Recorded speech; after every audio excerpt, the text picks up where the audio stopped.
the SDF first. Yes, okay. I knew I was a socialist, and I attended an open-air meeting in Regent's Park, Yeah. where the SDF held meetings on Sunday. And Herbert Burrows Yeah. made a very persuasive speech. And partly by his persuasion, and partly by the persuasion of a very attractive American actress who was a member of the SDF, I agreed to join the local SDF. Mm. And we met in an upper room in Prince of Wales Street, where the baths are. Camden. Oh, yes, yes. Kentish Town. And I was rather dismayed at the first meeting, where a discussion took place whether we should support or oppose Labour Party affiliation to the Socialist International. Yeah. And there was a very strong view in the branch that the Labour Party affiliation should be opposed because it was not sufficiently Marxist. The SDF day in those days was very Marxist. Yeah. I was dismayed by that because I took the view, even at that young age, I suppose I was about 19 or 20, that we ought to bring in the whole of the working class. And if the Labour Party then wasn't sufficiently socialist, by our association with the working class, to encourage them to become socialist. Yeah. And that was my first approach. Then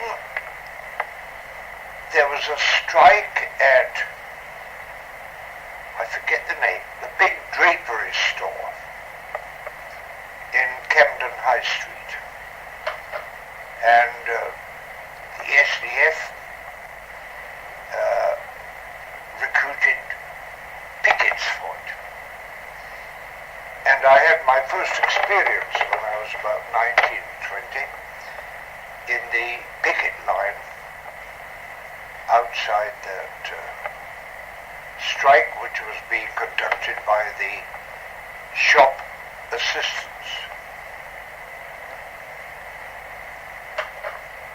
I then perhaps for the first time took a rather contrary view to the attitude of the police, who seemed to us to be very severe on the pickets, insisting all the time when we were on the pavement outside the shop that we should move on. Yeah. Rather similar to today. And that was my first experience really of a strike, and for that I was very appreciative of the activity of the local branch of the SDF. Then we had a public meeting in the Prince of Wales Baths, addressed by Harry Quelch.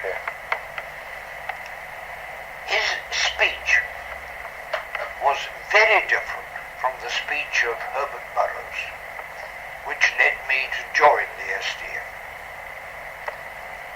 Herbert Burrows had been humanitarian and persuasive.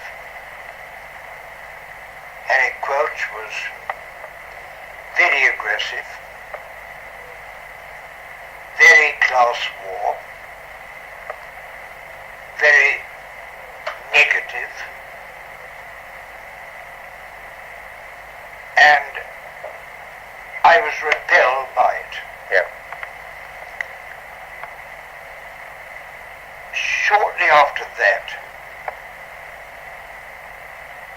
I came into touch with the ILP, the Independent Labour Party. Before you go on, could I ask you about the SDF branch?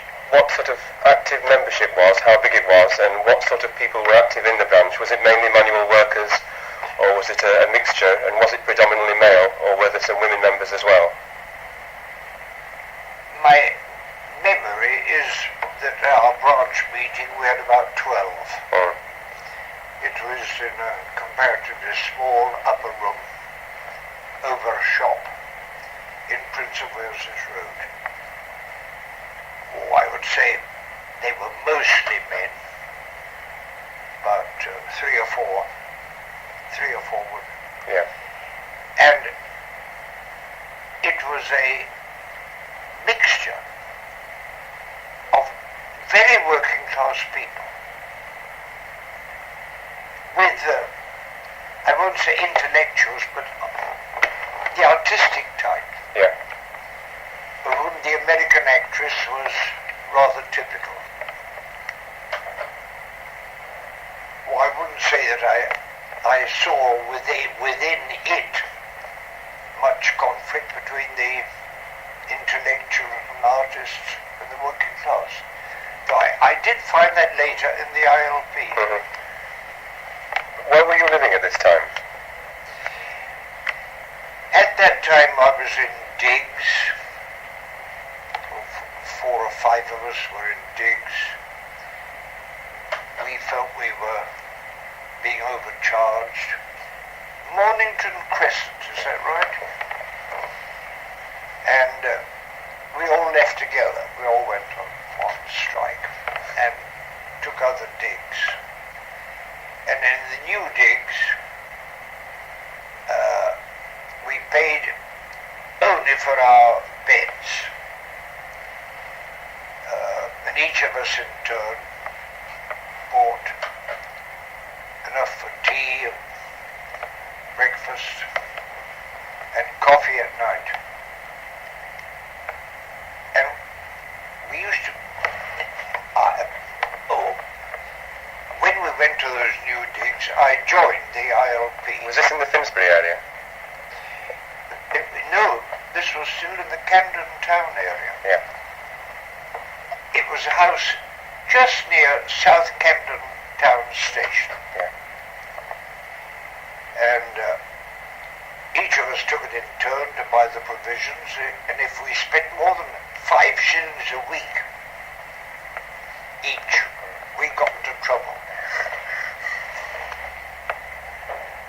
Which indicated the cost of goods at that time. Do you want me to go on talking about that? I wonder if you could tell me more about the situation when you moved to Finsbury and became involved in the Finsbury ILP. And I know for a time you lived with Harvey Smith, is that right, in Middleton Square? Surely. I had gone to live in a settlement run by the Claremont Mission, Congregational Mission. Yes. Its front was on Pentonville Road. That's right, yes, it's still there, yeah. And the back of it was on a slum street. White something. White Lime Street. That's right. Yeah.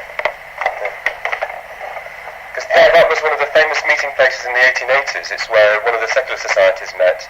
And there was a socialist society active there in the 80s and 90s. I wonder if there's any continuity from the people who had been active in that socialist society, the Claremont Socialist Society in the 80s and 90s, in the period when you were there. Did you know of any? No. I'm very interested in this because evidently the atmosphere had changed. Yeah. I lived there, I was fairly active there. Oh, I was overwhelmed by the poverty of the people. Most of those living there, back on White Lion Street, were unemployed half the week, casual labourers, no unemployment benefits at all. The only help which they received would be to go to the workhouse, where man and wife would be separated. any children taken into charge.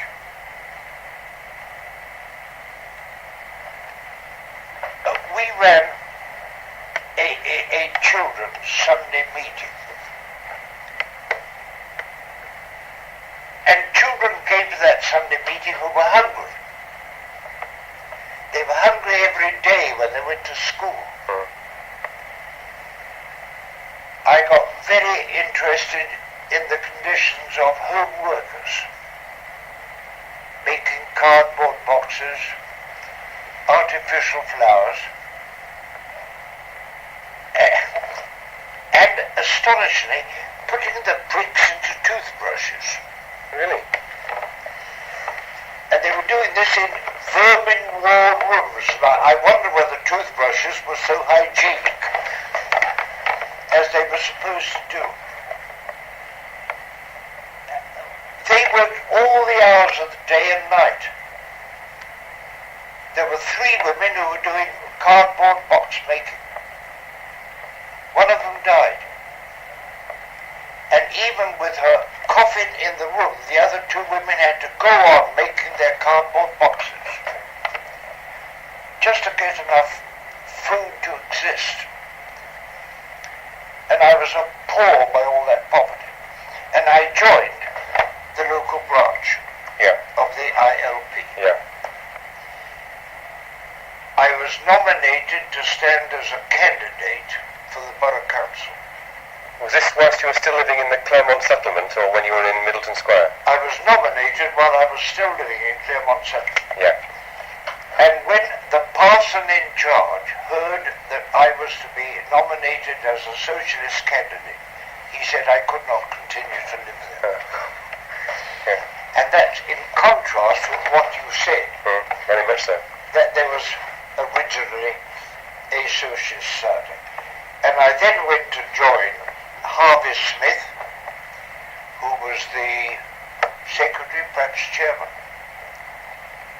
And about half a dozen of us youngsters all lived together in Middleton Square.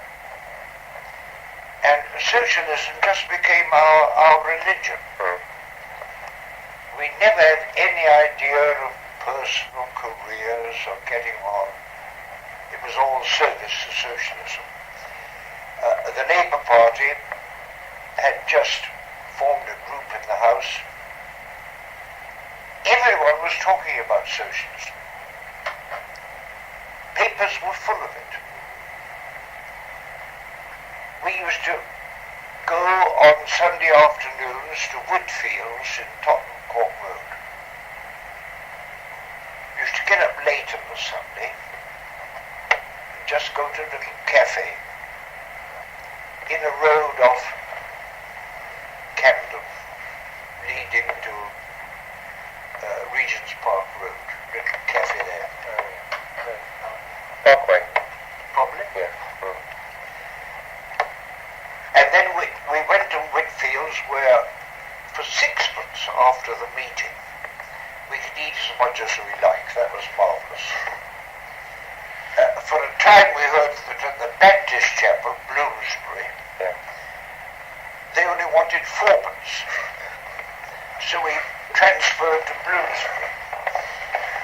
We didn't stay there long because the meetings and speeches at Sylvester Hall's were so much better. He used to really get the man or woman of the week there. And many of them were newly elected Labour members. Socialism was in the atmosphere of that time, as I've not noticed since. I wish I could notice it since. How did the Finsbury ILPers get on with the SDF in the Finsbury and Clerkenwell area, and with perhaps, I don't know if you ever came across Guy Aldred and the anarchists in that area? No.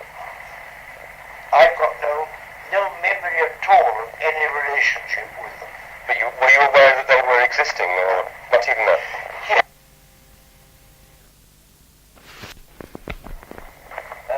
SDF members belonged to our socialist group. They had got us some name like that. And he was very very brilliant indeed. I was the leader of the socialist group in that parliament. My memory is that they were more associated with Islington than with Finsbury. Yeah. They used to hold meetings at Highbury Corner every Sunday, and they were active. And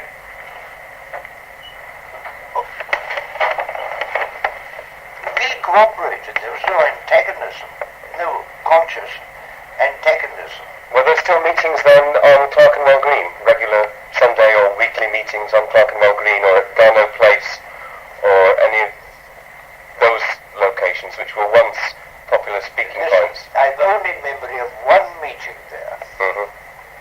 I remember my ex being on the outside of the crowd.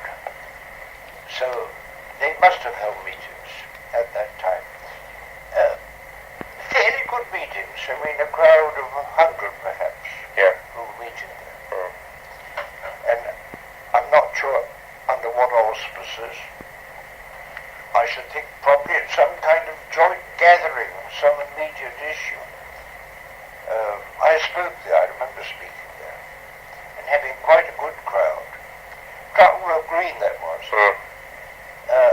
Just opposite where there was the Marxist college or museum. That's right, the Marx Memorial Library. It still exists there.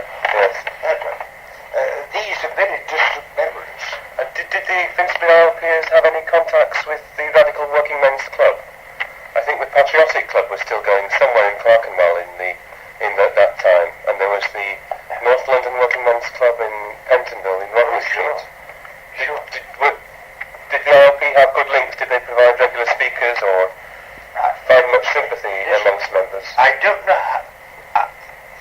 I can't say what the links were, but we had some links because when I was a candidate for the Finsbury Borough Council, I'm not sure that I was legally a candidate. I wasn't 20. I wasn't 21 on the nomination day. Though I was actually 21 on the voting day. But I went there as a candidate and spoke there. That was in Pentonville Road, I think. Yes. Was it? The Working Men's Club. Yeah, there was one on Pentonville Road, I think. I think there was one on Rodney Street as well. Whether that was still going in that date, I don't know. Don't remember. Don't remember that. And what sort of people would be in the Finsbury ILP? Again, men, women, manual workers, artists, intellectuals. Again, this is very interesting. There were two quite distinct sections. There was a working class section, trade unionists. The two of them had actually been elected on the Finsbury Borough Council. One of them was Harry Adams, was it? That one, he was one. Yeah. All grassroots working class trade union representatives. And they used to call themselves the industrial section of our branch. Our group, built round ourselves, a quite extraordinary number of young, I suppose you would call middle class people. We produced a paper. We took over a large shop near the Angel. That was on Goswell Road, was it? That's right. Yes. Converted into a hall. The industrial section painted it and made it very, very attractive. We had crowded Sunday meetings there. We had little orchestra. Mm-hmm. I can't tell you who came. Bernard Shaw came to speak to us. H.G. Wells came to speak to us. Edward Carpenter came to speak to us. The Reverend R.J. Campbell of the City Temple Yes. was our president. Yes. He came to argue against socialism at a meeting with R.C.K. Ensel. The historian. Yeah. then a member of the National Council of the ILP. And Campbell had the honesty to say at the end of the debate that he had been converted. Quite a coup. Converted. And Campbell then became the president of our Finsbury ILP.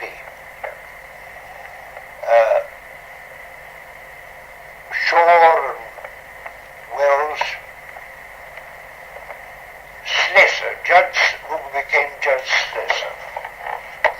He took our classes in socialism. We were amazingly active. And who were the prominent figures in the branch at that time? There'd be yourself and Alfred Harvey Smith. Well, very much Alfred Harvey Smith, Adams, Tim Bundock, who afterwards became the Secretary of the National Union of Journalists. Yeah. Forget names. But Alfred Harvey Smith afterwards went to British Columbia and became the first socialist member of the legislature in British Columbia. We were very great friends. I married one of his sisters. In a sense, we youngsters were different then from youngsters today. Boys and girls living together. But we didn't have sex. There wasn't the sex freedom then. Though we mostly married each other eventually. Yeah. That was distinctive from this time. But the ILP branch, as you described it, was almost exclusively of young people.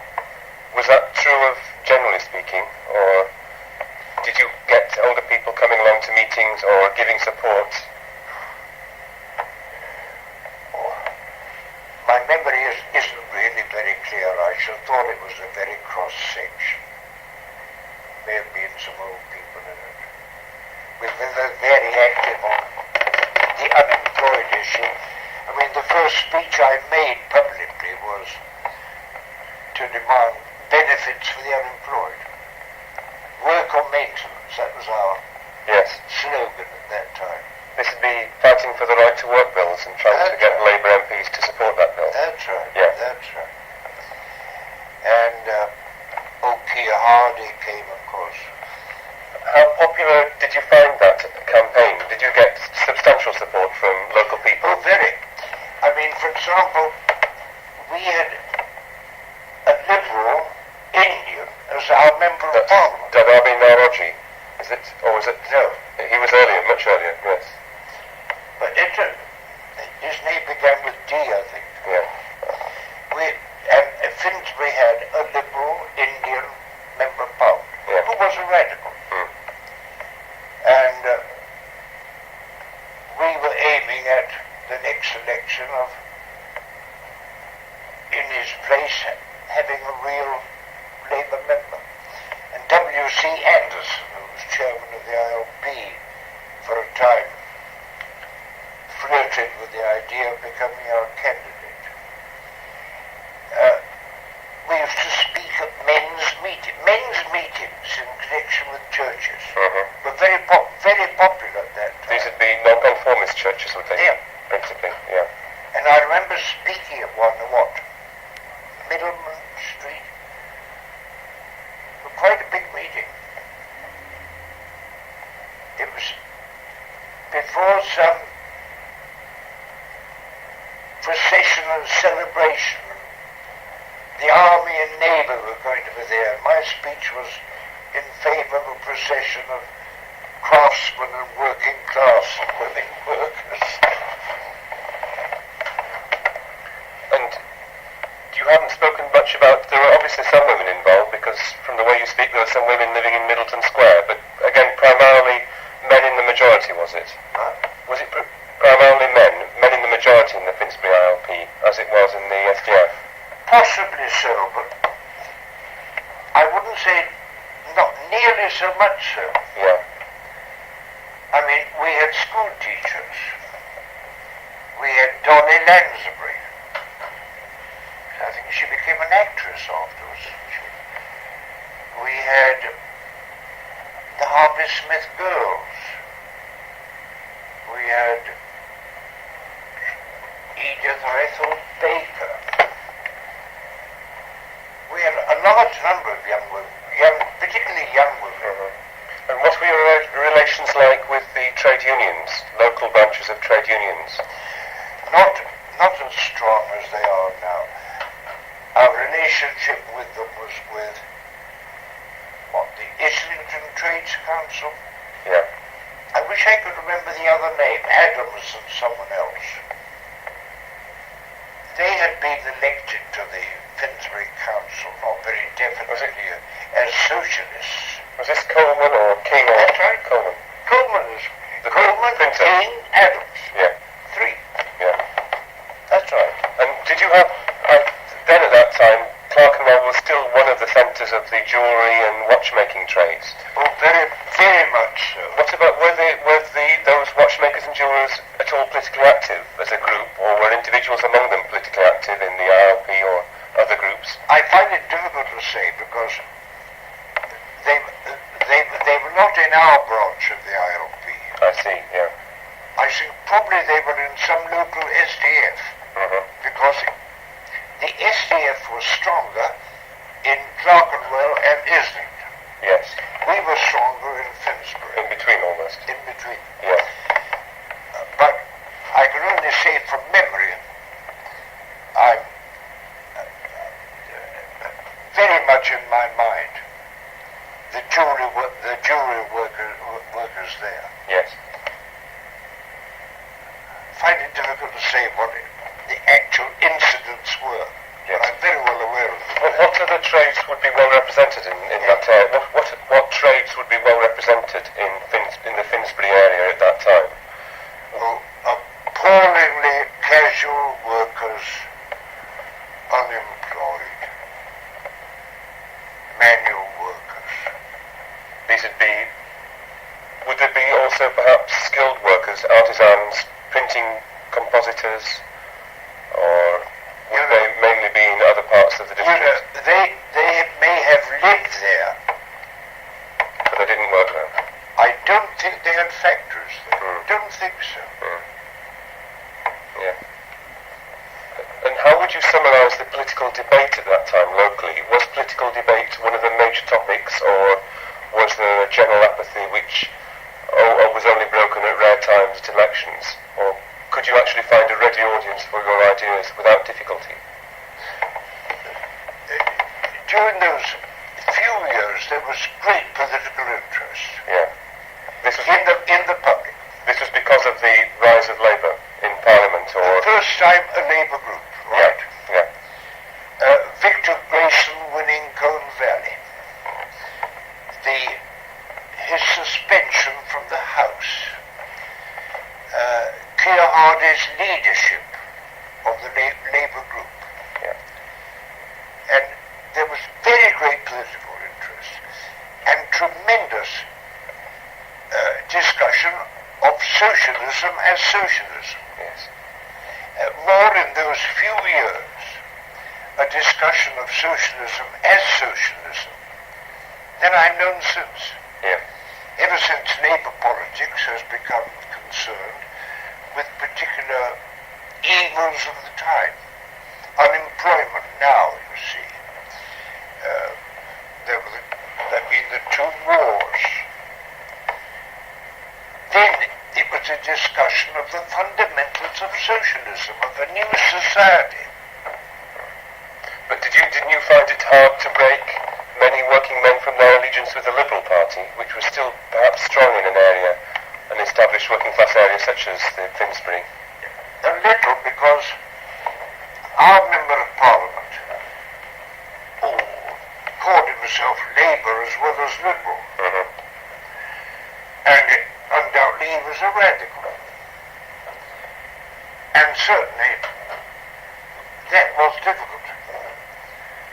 And even the Labour Party, when it got into the House under Ramsay MacDonald's influence, was very lib-lab. Yes.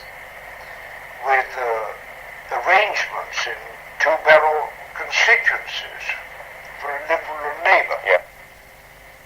And therefore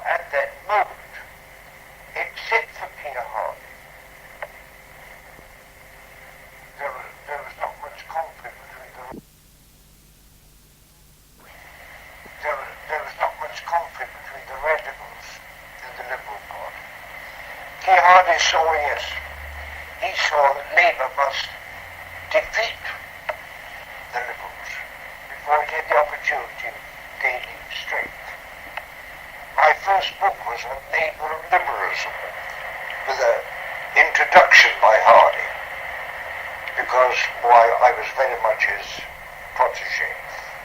Did you get the impression that the ILP and other left groups were more successful in Clerkenwell, Finsbury and Islington, that area, than they were in other parts of London?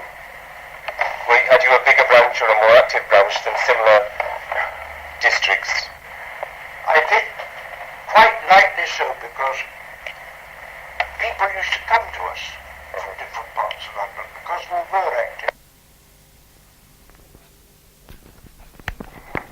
So I think if we were a centre of activity in North London, in East London, Poplar, SDF. So in fact your branch covered much more than the local Finsbury area. You had people travelling from further afield, further out of the centre to come. They didn't join our branch. But they joined in your activities and came to your meetings? Tremendously. Yeah. I mean, the girl in Lansbury is typical. And the boy she married, who afterwards became an MP, Thurston, was it? I don't know. Afterwards became an MP. Oh, all kinds of people were attracted. Mostly to our young group. Yes. To our young group. Yeah. Yeah. And I wonder if I can try and prod your memory a little bit, so to speak, about how you saw, if there was any particular peculiarities or anything exceptional about the makeup of the Finsbury group of ILP compared to ILPers elsewhere in London. Did you find you had more manual workers or more women, perhaps, than other branches, or did you find it difficult to say? I think we should have more middle class and more women. Those I've indicated, we did have a strong industrial section. Yeah.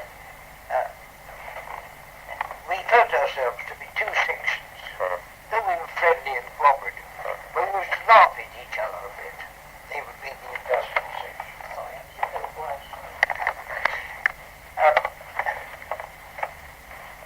I at a very early age began speaking in other parts of the country. Britain Ferry in South Wales, I think, was the first time I went there. Oh, they were much more working class. Miners. Yeah. It was a bit later I used to travel into the north of England after I'd gone to the Labour leader. Yeah. But much more working class than our branch was in Finsbury. And how long did you live in Middleton Square? Let me try to think. I should have said from 1907 to 1910 or 11. Yes. And then you moved out of Finsbury? And then I was appointed assistant editor of the Labour leader, which was in Manchester. Yeah. I went to Manchester. And you never actually came back to live in Finsbury afterwards? Yeah. Yeah.